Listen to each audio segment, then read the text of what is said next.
Southern Railfan is the place for amazing videos of all types of trains. Southern Railfan, subscribe today. Okie dokie, in this video we're going to be helping out this little guy. This is a Lima 282. Kind of a hodgepodge there. I don't think that's the tender that's intended to go with this locomotive. It is a Lima tender, but as you can tell, the font and color and everything on the lettering and numbers there is not exactly the same. It's missing what I think is a set of ladders or steps there on either side of the smoke box, so we'll have to look into that. Now that tells me two things. I think this ladder set may go underneath the boiler when it's manufactured, so somebody may have been into this before. But turn the juice on, does nothing at all. It's got something funky going on with that back trailing truck too, so let's take it apart and see if we can get her going. Okie doke, we'll start to take this apart. I've already seen one problem, what was wrong with this back truck. These skirts, I guess you could call them, on the sides, they're attached and held in place by this rod that goes there, and that's what your drawbar for your tender hooks to. So that's another reason I think somebody's been into this before, because most people don't realize that this rod right there is threaded into the body. You have to put a pair of pliers on this and turn it to get it to come out. And I bet it's broke off in there. This body mount is just screw. It's just barely into the body. Now this screw up here with that access hole in the front trucks is a really long screw, goes all the way up in behind the firebox. And I'll take it out and I'll show you. I was talking about the steps missing. On this particular model, there's steps that go from this platform up, and they're missing, and it sets back under this body, that set of steps. I'm not sure if I've got a set to replace that with. We may have to make them. And see this, that might come on. Now, let me take this rear truck off so we can get that. You don't have to take this truck off, and it's, matter of fact, it's, let's put this over with the truck and we'll put the screw back down in there, because it helps hold that drive set in place. We'll take this little short screw out, and then our body should come off and reveal the drive train and the motor. We'll have to undo the headlight wire, because the headlight wire comes, look at that, see that's broke there. That should set down underneath that screw, because that's the grounding screw that so the motor can pick up a ground through the tender.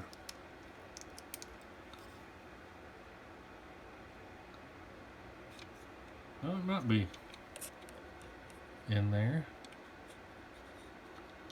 If it is, it's turning awful free. Nope, it's not.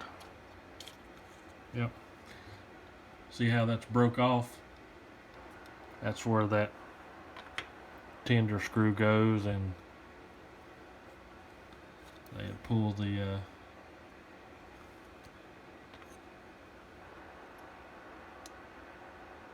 well, the wires are still in there.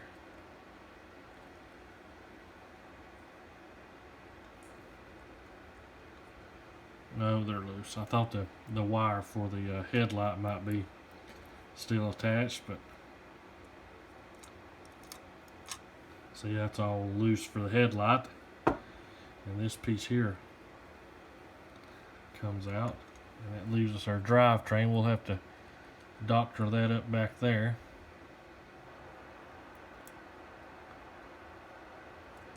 We can set this here and see. I'm going to put something in there. I'm going to put that trailing truck back on to uphold this drivetrain in place. We don't need to put that contact in right now. We'll do that later.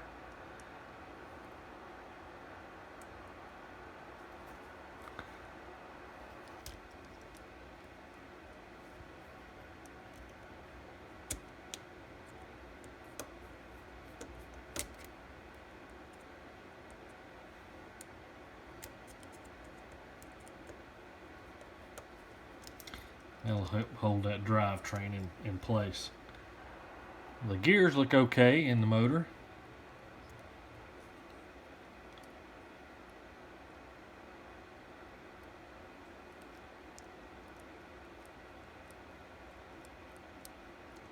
It doesn't seem to be bound up down there anyway. I'll take and test straight to the motor and see if we've just got a bad motor. That may be the case. If somebody has opened it up and realized it's a bad motor, they'll stick it back together and go to a train show or something and try to sell it for parts.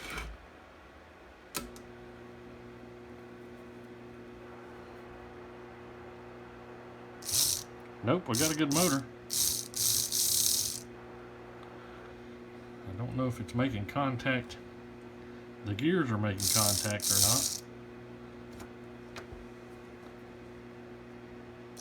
Yep. Alrighty, so it is a wiring or a ground problem. And most of the time with Rivarossi and Lima, it's going to be a problem with this ground going back to the tender.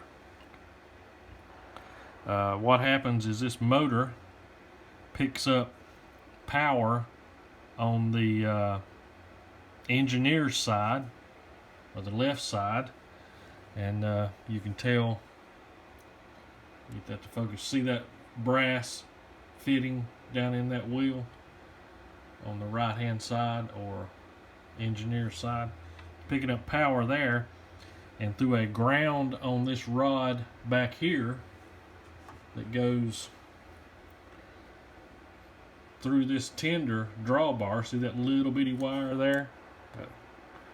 That's what goes up and picks up the ground from the rear wheels on this tender. We'll have to open this tender up and see if it's how the power and ground's set up on it. This looks like a much newer tender than our locomotive. So the ground may be backwards, or you're picking up two powers or something.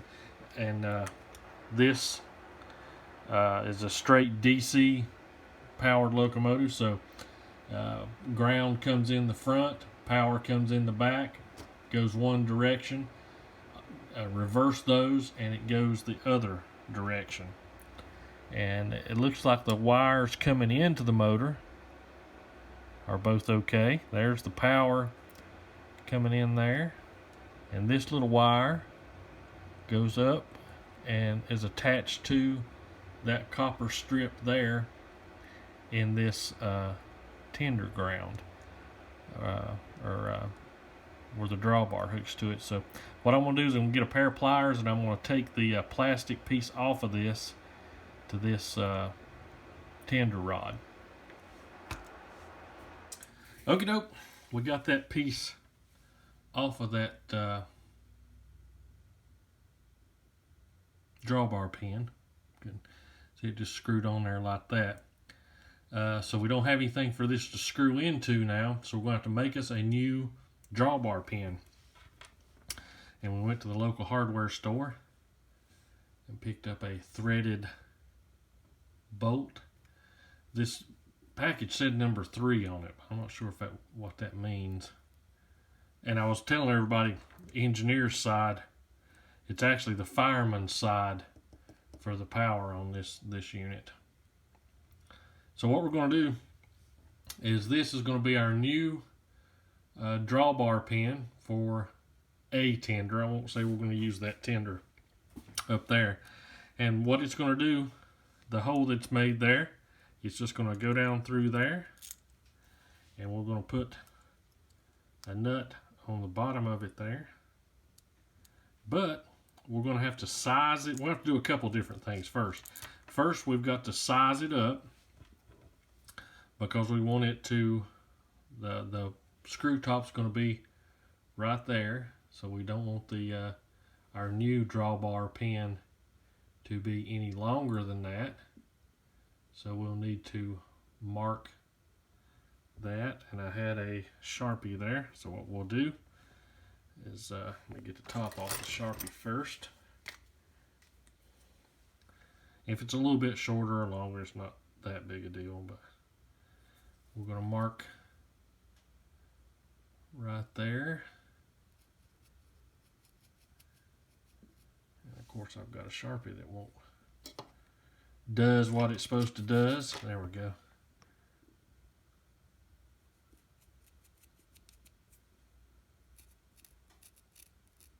There we go, finally.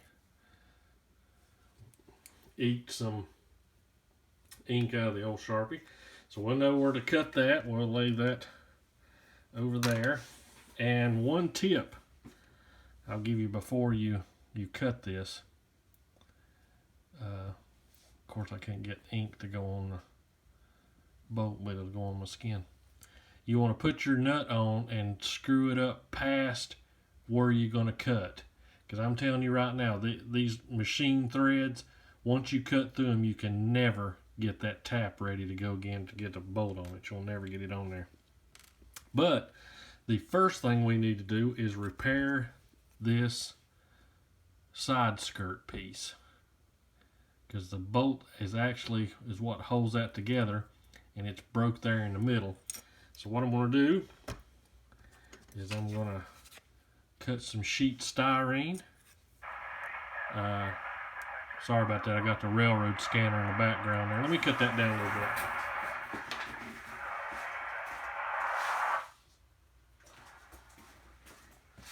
I'm going to cut out enough sheet styrene for this square piece that you see there. And I'm going to glue that on. And then I will hold it back up on the bottom of the truck there, frame, and then mark it from the top where to drill the hole. So we'll have that ready when we put our pin in. So I'm going to get that done now. Okie doke, got all that put back together. We got our pin cut off. We put our nut on there, and that comes down from the inside.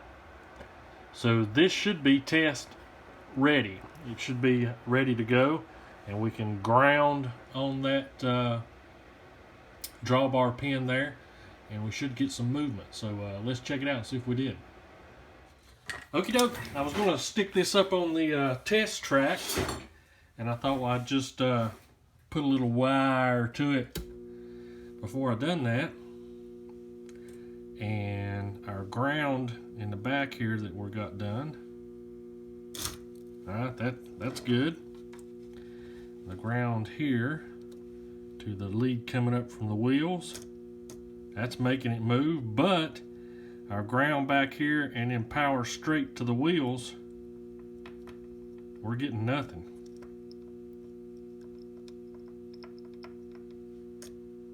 Well, there's a little bit.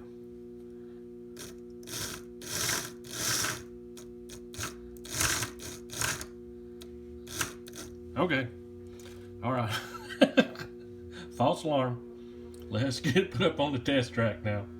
Okie dokie. We got power to the test track. And you know, you always have to slow down and figure out what you're doing. I was trying to take power off of the wrong side, and I told you earlier in the video about the fireman's side and the engineer's side, and I kept referring to the wrong side, and that's why I kept trying to pick up power.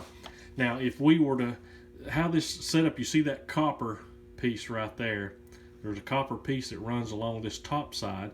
It makes contact with the weight that's in the middle, and then on the bottom side there's another copper piece that touches the weight and touches each axle on the drivers, and that's how it gets power up to the motor. Now, if you know your steam engine's been sitting for a while, opposite metals are worse to corrode than matching metals, obviously. So that weight is usually just some kind of pot metal, just whatever mix of metal is the cheapest at the time, and it'll not rust. It just kind of builds up a corrosion on it that eliminates the contact between the two. And then on the bottom, sometimes people will try to oil with the wrong oil, or they'll put on, you know, they'll stuff it full of grease, and all that stuff after a while breaks down and starts sticking to the axles and makes almost like a gluey like substance that sticks to the axles, so you would have to clean those axles off. But once we got our wires and stuff, and my mind got back to where it's supposed to be, I was picking up power off the right side. So now what we'll do to test this is, underneath there is, right there's my big fat hand where you can't see nothing. Underneath there, of course, is the ground that's going to go back to the tender. Now what we can do is just put a wire to touch that ground on the inside and touch this outside rail, or this inside rail, and our locomotive should lurch. There we go. And so we know we've got all our power fixed. So the next thing we need to do is all cosmetic, is to put this back together. And look what I found in the parts pile. I found a set of steps that goes on this. So we'll get everything put back together now. Okie dokie, I reversed the axles and wheels in this little tender to where it would pick up ground off the right side of the track for this. So now we've got a running locomotive. Okie dokie, thank you guys so much for watching, and tune in next time, and hey, check out some of the real life train videos I've got posted. Okie dokie.